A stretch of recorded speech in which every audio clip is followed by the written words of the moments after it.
la última clase habíamos definido derivada parcial para un campo escalar en un punto x0 interior del dominio. Ya habíamos definido la derivada parcial de f con respecto a la variable xj en el punto x0 como el límite de un cociente incremental donde tomábamos la función evaluada en un punto x0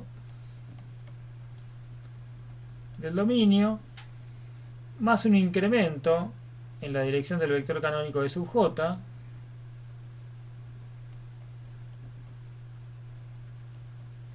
en la dirección del vector e sub j tomamos un incremento h por x sub j, por ejemplo, es algo así.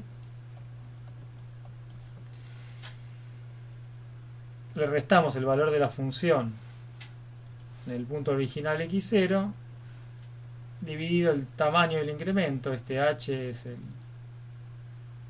lo que nos movemos en la dirección del vector de sub j, y si este cociente tiene límite finito para h tendiente a 0, decimos que la función es derivable o tiene derivada respecto a la variable xj en el punto x0, y este valor del límite es el valor de la derivada.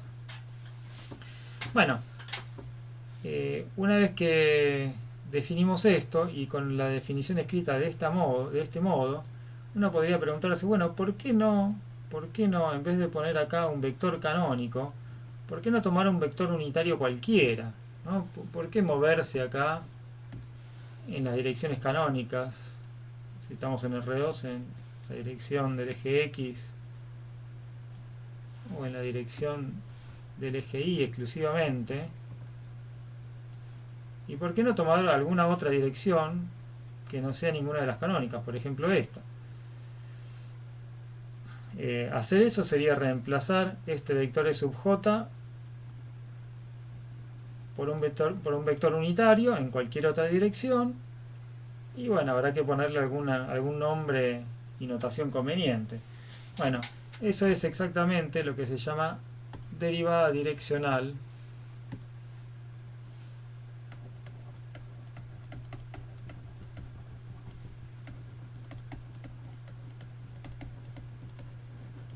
de una función en un punto.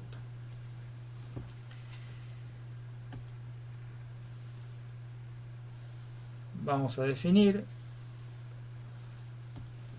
derivada direccional ahora como sigue. Necesitamos una función de Rn en R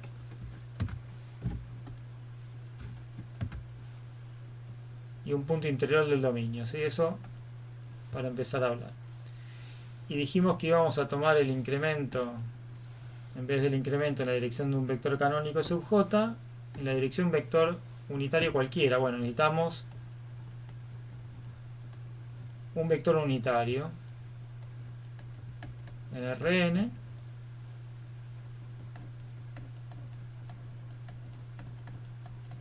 como este. Vector u sombrero, de norma 1.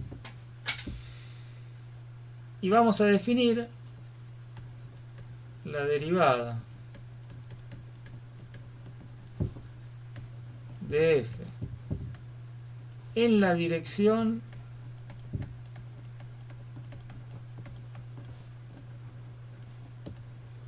del vector u sombrero en el punto.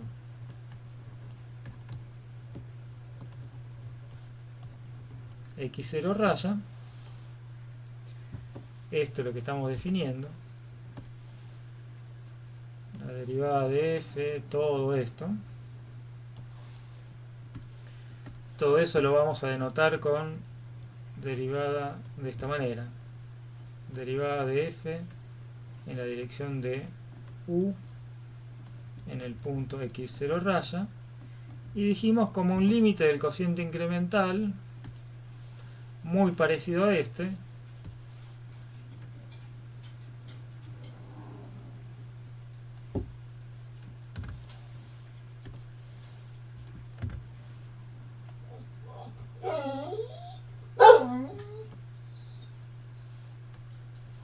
pero reemplazando el vector canónico de sub j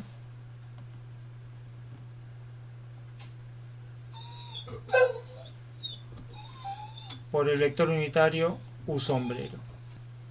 Igual que cuando definimos derivada parcial, decimos que la derivada es esto si el límite existe en el sentido finito del término, ¿no? Si el límite no existe o el límite es infinito, decimos que f en la dirección del vector u sombrero en el punto x0 no tiene derivada.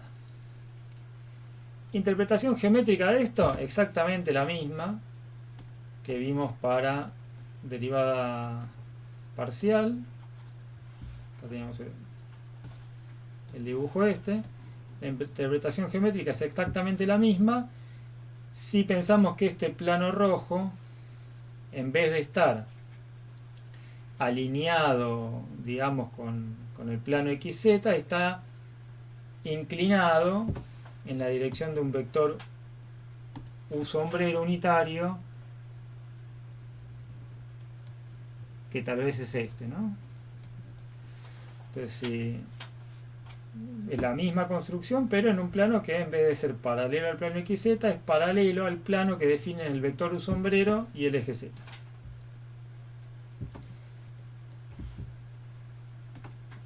En cuanto a los ejemplos, yo acá voy a anotar una sola cosa. Les voy a llamar la atención sobre una función cuyas derivadas direccionales son estudiadas en otro video.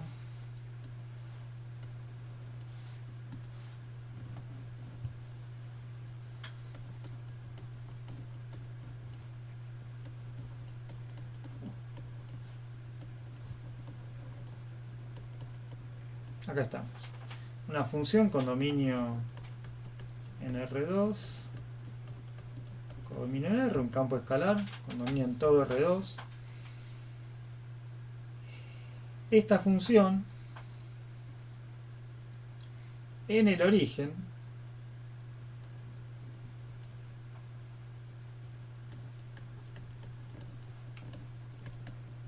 tiene derivadas direccionales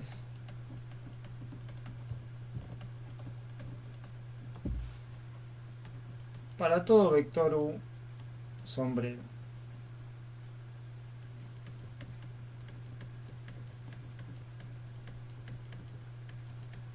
Vector u sombrero unitario, ¿no? Si el vector no es unitario, ni hablamos de derivada direccional, no tiene sentido.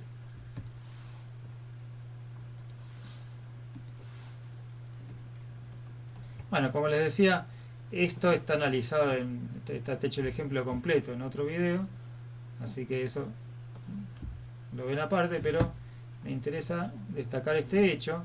Me interesa destacar el hecho de que f no es continua.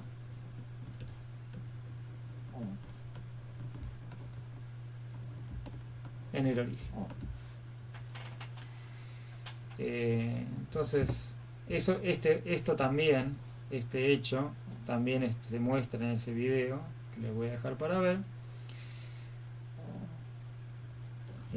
Pero aceptado eso, veamos que acá nos encontramos con algo que tal vez, que seguramente, más que tal vez, no esperábamos, ¿no? Porque la experiencia que tenemos de Mate 1, para una función de R en R, sabemos que si G es derivable en un punto x0, entonces G es continua en ese mismo punto x0. ¿Sí? Esto para funciones de una variable real. Bueno, evidentemente, dado que existen funciones como esta, en más de una variable, en dos variables, en varias variables, esto ya no es cierto. La existencia de derivadas no implica la continuidad. Todas las derivadas, ¿no? Fíjense, porque acá, cuando yo digo que tiene derivadas direccionales para todo vector u unitario en R2, acá incluyo los casos cuando u es L1, el vector 1, 0, y también el caso cuando u es el vector E2, o sea, el 0, 1. Bueno, en estos dos casos, la derivada direccional, vamos a poner u sombrero 1, u sombrero 2, en estos dos casos, la derivada, con la correspondiente derivada direccional, la derivada parcial, ¿sí? La derivada de f en la dirección del vector 1 es lo que llamamos derivada de f respecto de la variable x1.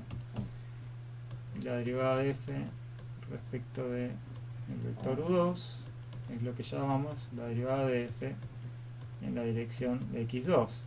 Entonces, esta función tiene todas las derivadas direccionales, tiene derivadas parciales en el origen y sin embargo no es continua en el origen. Corolario, y lo vamos a escribir acá bien grande en rojo, la existencia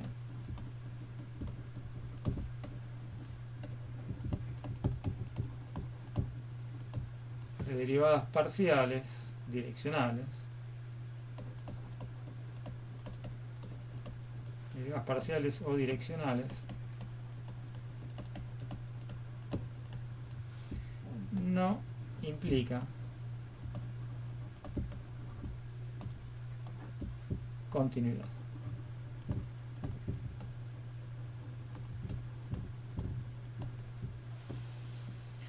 Lo siguiente que vamos a definir son derivadas sucesivas.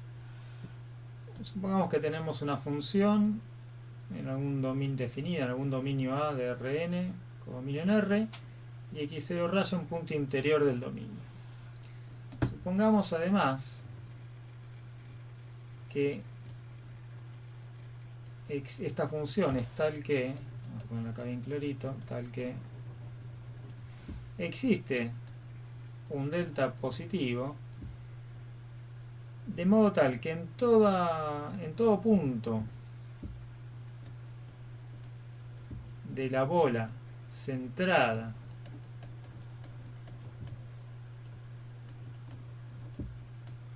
en x0 raya y con radio delta, existe la derivada de f respecto de la variable, alguna variable de la función xj en ese x, ¿sí? Estamos diciendo la situación es algo así. Tengo el x0 por acá,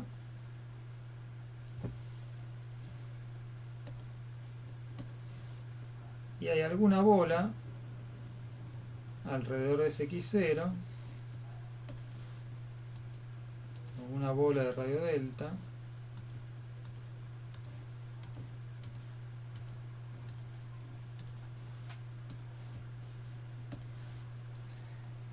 de modo tal que en todo este conjunto, en toda esta bola,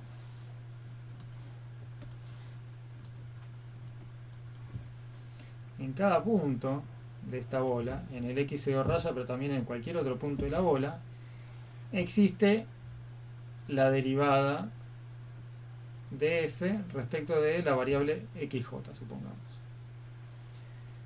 Bueno, en esas condiciones puedo definir una función que voy a llamar f sub xj, por lo menos en esa bola, con dominio en la bola de radio delta centrada en x0, codominio en R, que le hace corresponder a cada punto de esa bola el valor de la derivada de la función en ese punto respecto de la variable xj. ¿Sí? Bien, entonces a esto lo llamaríamos función derivada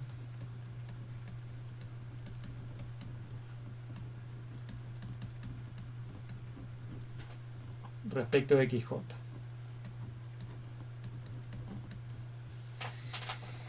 Ahora esta función derivada, bueno, valga la redundancia, es una función en sí misma. Y tal vez esta función tenga derivadas. Entonces, si esta función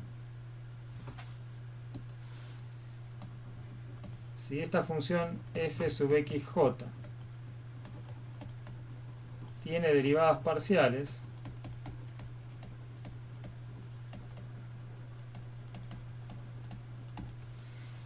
esas derivadas parciales de fxj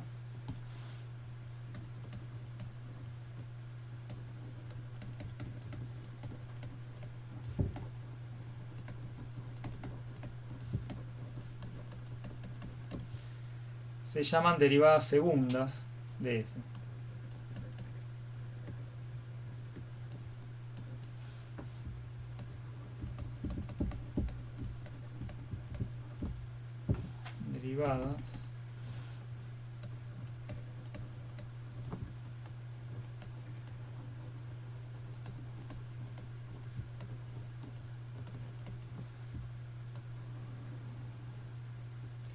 Derivadas segundas de f, y uno podría intercalar acá derivadas parciales, ¿no? Segundas de f. Normalmente el término parciales en el nombre se omite porque uno ya por el contexto sabe que está trabajando con un campo escalar. Entonces tengo más de una variable, y si hablo de las derivadas de f, que es un campo escalar, las derivadas serán parciales. Entonces cuando uno dice derivadas segundas de f, en este contexto se entiende que son derivadas parciales segundas, entonces este término acá se omite en el nombre. Bueno, y esto lo podríamos iterar, ¿no? Así como si f admite derivadas respecto de xj, por ejemplo, en cada punto de esta bola, puedo definir derivadas segundas, si f sub xj, si la derivada de f respecto de xj tiene derivadas parciales. Si esto pasa, ¿no? Si las derivadas parciales respecto de xj de f existen en todo punto de alguna bola, puedo definir una función que sea derivada segunda, y esa función tal vez tenga derivadas, y así puedo definir derivadas terceras, etc. Vamos a discutir un poco la notación que vamos a usar.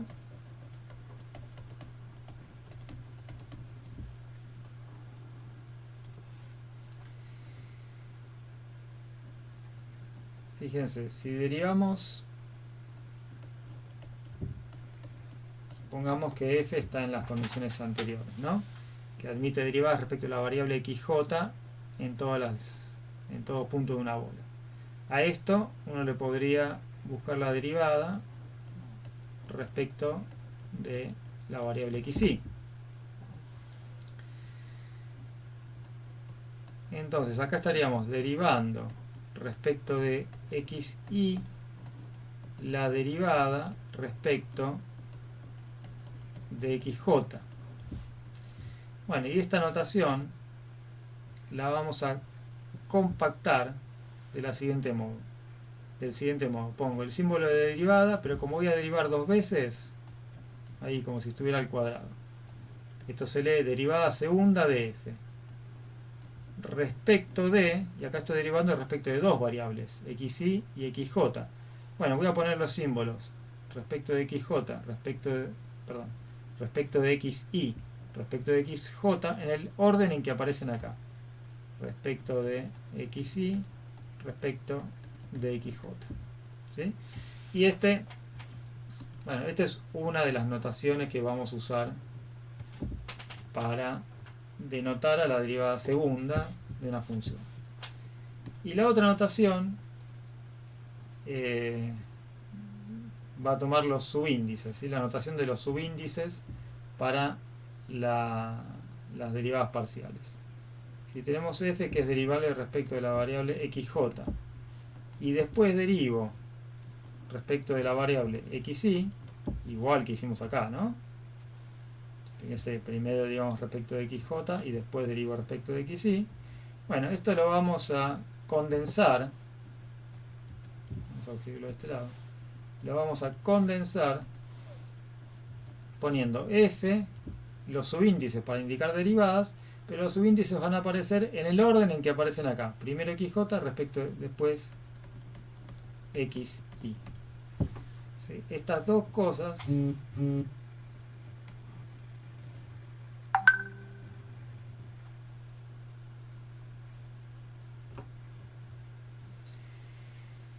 estas son dos notaciones alternativas para denotar exactamente la misma cosa. Fíjense que en los dos casos acá estoy haciendo lo mismo, ¿no? Primero derivé respecto de xj y después respecto de xy. Si uso este símbolo, estos símbolos de derivada, lo escribo así, poniendo acá en el denominador entre comillas los símbolos tal cual como aparecen. Y lo mismo acá, si derivo primero respecto de xj y después respecto de xy, omito los paréntesis y pongo los subíndices tal cual como aparecen, xj, xy. Entonces fíjense que acá aparece primero xy y después xj, y acá aparece primero xj, después xy. Bueno, es así la notación. Si no perdemos de vista el origen de esta notación compactada, lo que está acá remarcado en rojo, no van a haber dudas.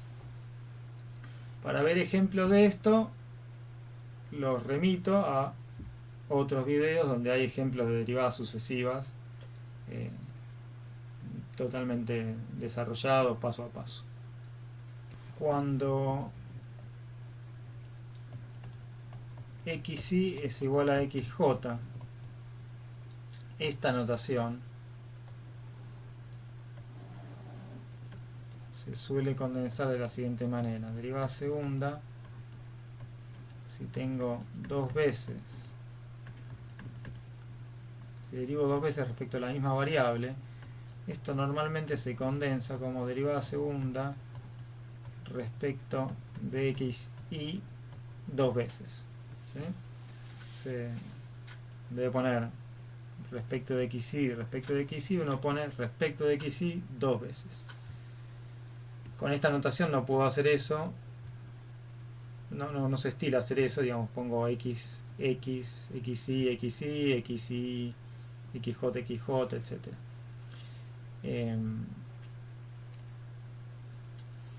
Y por último, en R2, si usamos x e y como nombres para las variables, tendremos derivada segunda de f respecto de x respecto de y, la derivada segunda de f al revés, derivada segunda de f respecto de x dos veces, segunda de f respecto de y dos veces. Estas se llaman derivadas cruzadas.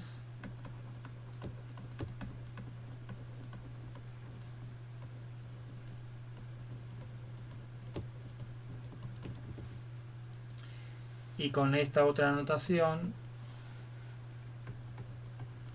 serán, con la otra dije,